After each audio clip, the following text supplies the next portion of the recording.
arguable to conduct interviews, especially with people in the corridors of power, like I do on the Cameroon radio television, is the most difficult job in journalism. But global news gathering is a very complex exercise. A journalist who gives global headlines, local leads, is somebody out of the ordinary realm. And my guest today meets that benchmark.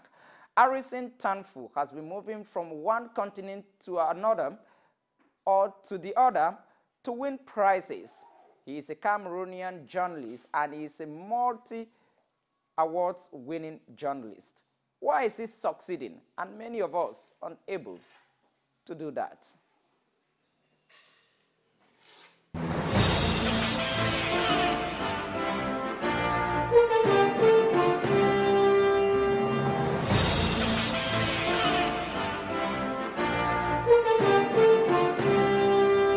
Arison Tamfu, thank you very much for being guest on GLOBEWATCH. I want to thank you, Charles, for inviting me, and I must say that your devotion and commitment to your work is admirable. You can say that again. In front of me is a series of prizes, the latest of your achievements. Just tell me the meaning of this. Yes, this is a Lorenzo Natali Media Prize Award 2015. I was giving this award in Brussels, the heart of Europe. It was awarded by the European... The capital of the European Union. The capital of the European Union. That's why I talk about the heart of Europe. Absolutely. Yes, it was given to me by the European Commission. Of course, you know that the European Commission is the executive body of the European Union. So this is a big prize because it had to do with 5 continents. Journalists were invited to submit their articles from 5 continents. And each continent had a winner. So I won from Africa, and again, I was the overall winner of from all the 5 continents. So that it is usually called, the jargon is Grand Prize, Lorenzo Natali Grand Prize. I think it's something great for not only for myself, but for my country. You have not less than 6 awards. When you started as a journalist in what is called today Radio Hot Cocoa in the northwest region of the country, did you ever dream that you become a global winning journalist? I have nursed that dream from when I was a child. I'd always wanted to be an international journalist. But I knew that getting to the international scene was very difficult because it's a very, very competitive atmosphere when it comes to journalism. So I needed to prove my ability to work there and to be able to compete with others. And one of the easiest way of getting recognition internationally is by earning your place there. And how do you earn your place? By winning awards. And how do you win awards? By doing great stories. And how do you do great stories? By being a great journalist, having the resources and all that is needed for a great story. You just spoke about having resources. Before traveling to Brussels to attend the award-winning ceremony, you were supposed to be in New York, where you won the United Nations Correspondents Association Awards, a ceremony which is normally chaired by UN Secretary General Ban Ki-moon, who is there for the moment. What makes you special in telling stories from a compelling point of view to grab the attention of the world? Well, let me first of all say that it is a mixture of divine blessing as well as hard work.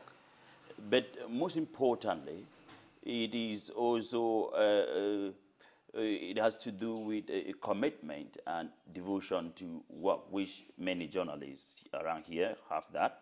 But on top of that, you need resources that can permit you to do the kind What kind of resources are you talking financial, about? Material, and technical resources. Probably more interesting should be your intellectual resources, and that is where I am interested.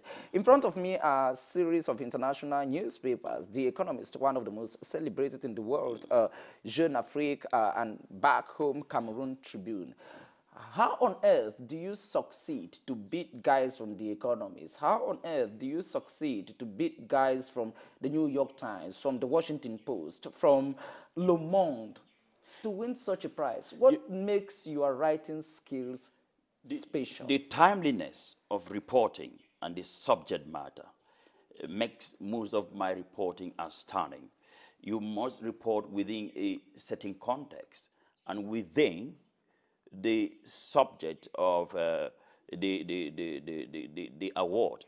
But one thing you have to understand too is that these guys, the so-called big guys from the New York Times, the CNN, BBC, and the rest, they report about Africa from New York, from Britain, from France, but I report about Africa from Africa. And I grew up here, so I'm telling a story that I have lived.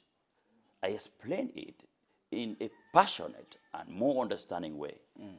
You talk of telling stories from a passionate, from the African perspective, from and the done by an African.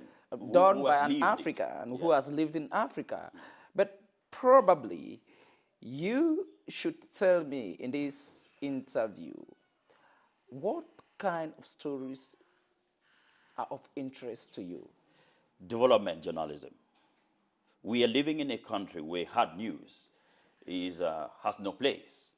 Because I must say this, we are having a government that is dormant and a moribund regime. In such a regime, it's difficult to have hard news because the government is not so active. So development journalism, which is some sort of soft news, which calls for investigation, is quite astounding. If you are doing hard news here, for example, when I talk about hard news, I mean like war, human interest stories, things like that, you know, that get the attention of the reader or the viewer automatically. Cameroon is not the place. So I am very, very much concerned about development journalism, and with more emphasis on climate change, because that is what is leading the world now. We're in danger, and as a journalist, this is the subject matter of the day.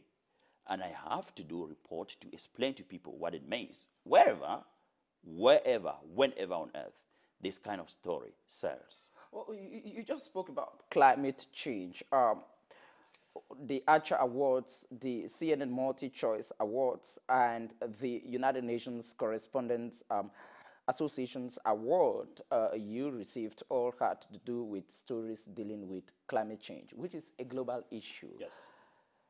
Tell me, how do you narrow a global headline to give it a real-time local lead reality? You have to understand that climate change is an international, rather, is a global subject. So whatever is happening in my village, Tabiken, has a direct impact on the person that lives in New York. But now, how do you link the person in New York to understand that? It is that link that I'm seeking for. Yes, the link comes from the quality of writing and the choice of the subject and also the reporting style. It is very important. If we're sitting here, for example, the two of us, Do you constantly, when you talk of development journalism, do you constantly use the last word style, or if you like, the invented pyramid technique? You were just talking that we are living in a moribund society where hard news is out of place. Yes. Well, you know, one good thing with development journalism is that it is very liberal. You know, you can jump from the conventional journalism to the unconventional journalism. But the essence is to explain the subject to a viewer or to the reader. But or you to stay your within, listener. Or to your listener. But you stay within the journalistic principles, you know, the guidelines.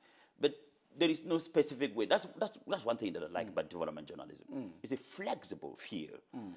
That is why you have scholars who can write in the New York Times who are not necessarily trained journalists, but they write pieces that are quite journalistic when it comes to development journalism. But you know, when it comes to hard news, you need this the straightforward, the pyramid. It seems to me that the government will be more comfortable with journalists like you who don't prop them on a daily basis. You are more interested in development journalism issues, and people like Peter Esoka, the country's chief media regulator, will say that, okay, these are the people we need in society, not those who insult. How do you bridge the gaps in all of that? Well, let me explain something. Development journalism also insults. Let me give you a very good example. Criticizes or insults? It criticizes. Okay. I'm sorry for that word, excuse me. Okay. Look, for example, a non-governmental organization has been offered a grant to bring renewable energy to Yaoundé. That is development. You want to report on how this NGO is implementing the project. But you go further to investigate whether the assignment is respected to the letter, whether there has been corruption somewhere, whether there's been bribery somewhere. You know, that is where you start now hitting the government or the NGO or wherever. So it has to do a lot with investigation and research. So development journalism is not meant for lazy journalists. It's practically impossible to dare into the field of development journalism if you are not a serious journalist. You need to read a lot. You're not a specialist there. For example, climate change is purely a science subject. I'm not a scientist, but I'm writing about climate change. So what are the resources you need at that level? Well, you need to do research. You need to read a lot of books. You need a constant internet. You need to read newspapers to know what others are doing. You need to talk to the experts. Like we have in Cameroon, just one of your guests, you need to talk to people like Augustine, and then you need to go to the field to talk to the people who do not even understand what is happening. You know, people who are saying that the rains are no longer constant, they're not consistent. You need to go and meet them and also see whether what you are reading in the books, what you are reading on the internet, what the experts are telling you, something to do with the people on the field. What strikes me most about you is that you are on air, you are on TV, and you are online. You combine experiences of the traditional and the social media. You're on radio, you're on television, you have websites, you have Facebook. How do you combine all those current media outlets to make your message marketable? You must understand that we're living in a world of technology and a super information highway, like we used to say when I was in the university. And it is, I must say, it is quite a difficult task to make use of audiovisual as well as the print and the social media as a journalist. It needs time, resources, and also your intellectual capacity. But most importantly, it exposes you as a journalist, and it gives you a very, very, very wide readership and viewership, and your stories have more impact than the person that is very much inclined or cling to the traditional, maybe television, like yourself. But I know that you're also very much on Facebook and on the social media. About that.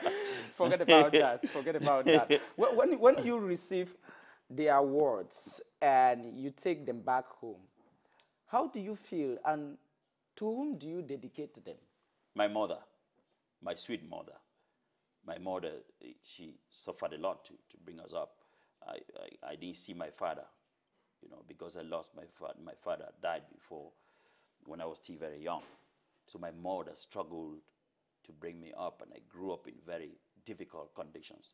Thanks to her and to all God Almighty, I've been moving around. So all the time, I dedicate the awards to my mother.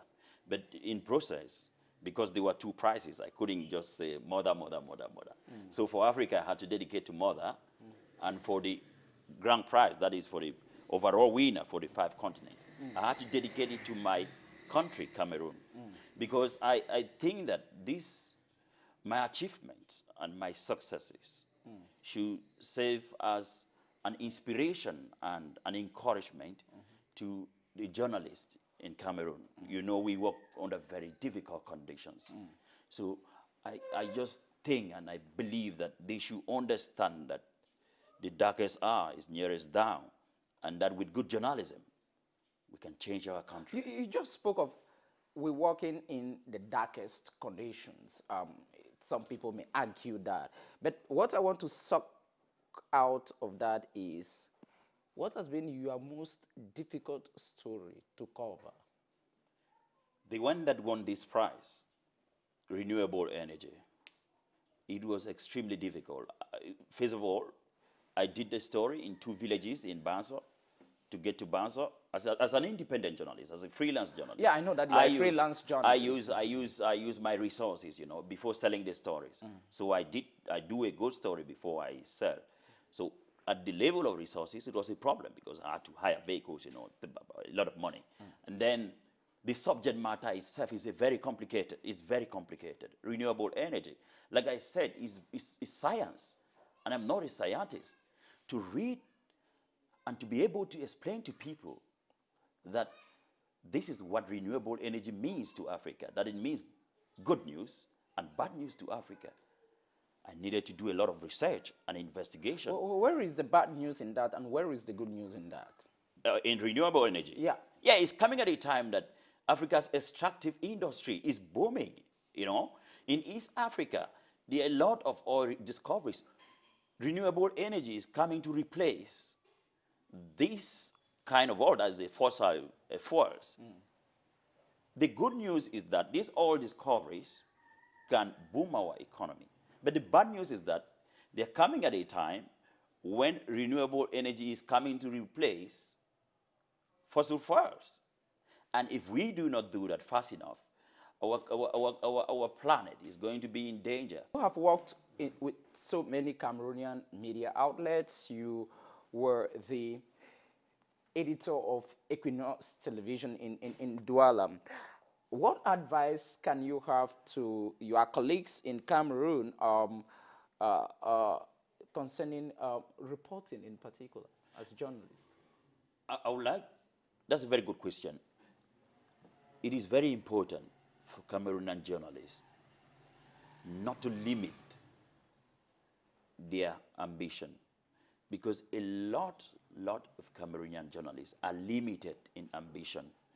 You know, they think that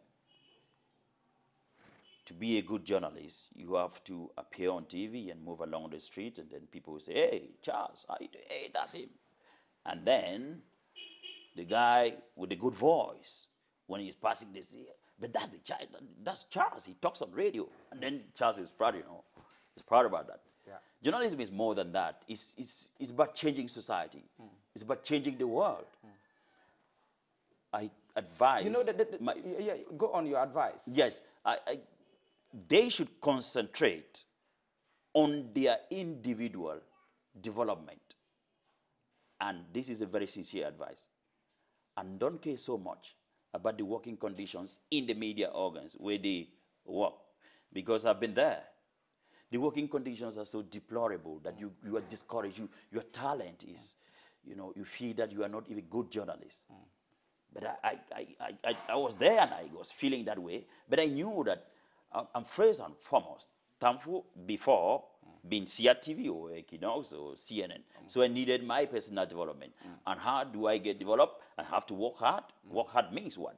Work hard means going beyond the headlines. The president has announced that the prices of fuel will be reduced. What does this mean? Is it true? Is the information investigating? Not announcers, because we have a lot of announcers here in the name of journalists, you know. There's so many of them, more than 60%. Okay. They are announcers. They're not really I was coming to that. You know, the area of tension between the regulators in the country, the Ministry of Communication, the National Communication Council, the Presidency of the Republic, the Prime Minister's Office, Cameroon Journalists Association, Commonwealth, La Francophonie, and whatsoever, is that most of our journalists don't practice issue-based journalism. They practice people-based journalism, a lot of slander, a lot of defamation, and paparazzi. Should we gradually be leaving all of that aside? Poverty. Poverty is the problem, you know. If somebody needs to take breakfast, lunch, and supper. When you are unable to do that, Charles, you need to go to somebody who will provide lunch, supper, and dinner, you know. I just need to create a story that Ni John Frundi has received 488 billion CFA francs from Paul Biya in a secret meeting at the Unity Palace of Hilton, and that is the headline. Yes, and you get to Ni John Frundi. Are those stories real? People put in the newspapers? Well, they are, like I said, they are not real. I told you that most of our journalists here, announcers, they don't investigate. And I feel bad to read some of the headlines. It makes me wonder whether we are living in a country where there is no regulator. You talk about the government regulators and the rest. That's another story. I don't believe so much in them because they have their own mission and assignment, which I don't think is... We need professional regulators. Yes, we need professional regulators. Anything coming Issues from the of ethics government... coming in here? Anything coming from the government, I don't believe in it. Because it is in the interest of the government. It's not in the interest of journalism. You know, in other countries where democracy is more advanced, I understand that we have advanced democracy. It's equally in the interest of the government to have vibrant journalists like you. The government would say, okay, this is a good example. Don't you think that it's equally on the side of the government to have credible journalists? Yes, indeed. It is good for the government and also good for our country. You know, when I received some of these prizes, many of these prizes, people usually after the award ceremony, like in Brussels, in Belgium, the chairman of the Development and Cooperation of European Union, he came to me and was talking to me about press freedom in Cameroon. You know, he was very happy that the Cameroonian is receiving this prize, which means that we are free to speak here. Like kind of an ambassador. So he's as an ambassador of press Chiroma freedom. will be very happy to see somebody like you. Which I told him that, look, no, it was a daring job. We are not so free here to speak. Freedom of there are limitations everywhere. Limitations everywhere. But in Cameroon, it's very, very glaring, you know, because of financial independence. We were talking here a while ago of headlines that are meaningless. I said it's poverty. A journalist who is not financially independent cannot write a good story. It's impossible. That's our biggest problem here. I don't want to talk about what the government is doing. The so-called administrative tolerance where the government, you know, allows you to open the media organ and then says, okay, when you are misbehaving, they say, no, hey, you don't have a license. Let me take you to the newsroom, to the classroom where the training is done. You are a product from the University of Buea, from the Department of Journalism and Mass. The best place to be. The best place to be. In the place to be. In the place to be. JMC. JMC, of course. That is an advert for the Department of Journalism and Mass Communication of the University of Buea. I don't want to go into the old debates of ASMAC students and University of Buea. It's of no interest to me. What I want to know from you is that do we have the necessary resources today in our journalism schools to have the best products? No, we don't have. You know, when I was in the University of Buea, I was leaving the university when we are having our first radio station in the University of Buea. And that was in 2006, I think so. And University of Buea was created in 1993. So many years for that department to acquire a radio station. And then I must say that even at the level of tutoring, that's the lectures and all of that, there is a slight problem there.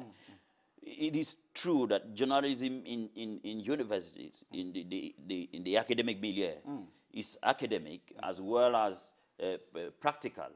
You know, as we emphasize on the practical part, we must emphasize too on the academic part. That is why it is also very important to take guys like you and send to ASMAC from time to time and give them an hour to talk to the student, you know, talk to them, teach them what you are experiencing in the practical field. When you look at what you have achieved in about 15 years, so many awards, multi-winning journalists, what next? Are you going to the classroom to say, okay, I'm tired of writing, this is time I have to train others? Your experience is needed in the classroom, right? After all, you have proofs that I have succeeded. Yes, not classroom, my dear Charles. I am still a young man, pretty young compared to other journalists on the international scene, not in Cameroon, by the way. Okay. You are my younger brother. Accepted, accepted. I am Papa. That is well known. That is well yes, known. and, Yeah, sure. and I'm looking forward to intensifying my reporting as a freelance journalist, you know, to get to the major international media organs, CNN, BBC, and the rest. It's true that we are talking, we're doing some negotiations to see that comes to fruition as soon as possible. You know. But I wanted to ask something, which is, I think, is very essential for our journalism. I would like to encourage a lot of Cameroonian journalists to get into freelance journalism. It is what is happening around the world, all over the world. You look at CNN. You see the Christian Tamfu is on freelancing at CNN. He's not a permanent worker. Almost all the journalists that you see there. If you are a good journalist, if you practice well, you can earn a good living from freelancing. And freelance journalism helps you to improve on your skills, your writing, and delivery and everything, because you are writing to sell. You want to have a good product. You want to talk to the correct people. You are not looking for money. You are looking for quality. You know, look at somebody like you, for example. You are still very young, but you've made a very great mark on the Cameroonian scene. It is CRTV. There is a statement in management that when all goes well, it is the boss who take the praise. So I prefer that you praise Vamoke. That is so Cameroonian-like. I'm glad to have you on the set. It was a pleasure. Thank you for inviting me. You're welcome. It was a pleasure. Thank you.